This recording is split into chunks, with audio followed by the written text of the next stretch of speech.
From the HSBC report, Malaysians who want to retire by the age of 57 will require about 3.9 million ringgit. How much do you think you need to retire financially independent?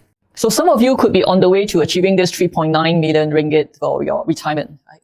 However, have you factored in the right level of inflation into it? Right? A lot of the projections, like in this HSBC article, are usually based on government inflation figure, right? Which in Malaysia right now is 2 to 3%. But what we have experienced is actually between 5 to 6%. And depend on what you are measuring. If you talk about house and car inflations or imported goods like your cell phone or even laptops, electronic goods, is usually more than that. What most people has not factored in is the import goods inflation that is affected by currency, right? Just look at how much our ringgit has dropped against the US dollar, against euro, right? Against pound.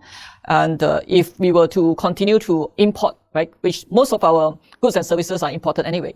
And there's one part that a lot of people did not factor in, which is the Malaysia medical inflation rate. Guess how much is it in year 2022, last year? It's 12%, right? So most people have factored in probably 5 to 6% inflation, but medical bills itself is 12%. And are people getting healthier? Based on a lot of research after COVID, there's a lot more health deterioration compared to before. If you have not factored in, that could be a time bomb in the expenses, right? Not just for ourselves, but for our parents. So what can you do then, right? To me, investing is a must, because if you just work, as I mentioned earlier, the increment alone will never be able to help you to overcome the inflation or grow your wealth, right? If you put it in the bank, it will not be able to cover inflation, right? Bank interest only give you about 3 to 4% per year. If you know how to invest properly, you will be able to get conservatively average of 15% if you go for conservative stocks. But if you go for growth stocks, you can go between 20 to 25% on average conservatively.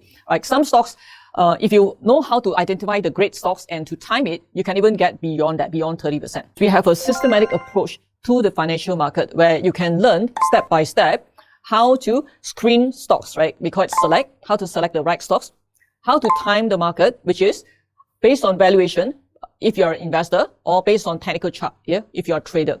And on top of that, you will learn how to protect, right? We know that this is a lot of people's hard-earned money, right? So we are responsible to make sure that we can help our students to protect their money. So we have a stringent protection, yeah, which is called money management or risk management. And on top of that, we also help a lot of people who are starting up with lower capital to be able to compound the money faster using leverage instruments, like how you can invest with lesser money, right? Using either stocks with margin or using an instrument called contract for difference, right? Although some of this may be a jargon to you, but there's a way to learn it systematically, right? At the very least, you can learn how to invest, right, without the leverage first, which is how to select, time, and protect your money. So I encourage all of you to get started in your investment or trading journey, right? So that you can start working on your retirement plan and start taking charge of your financial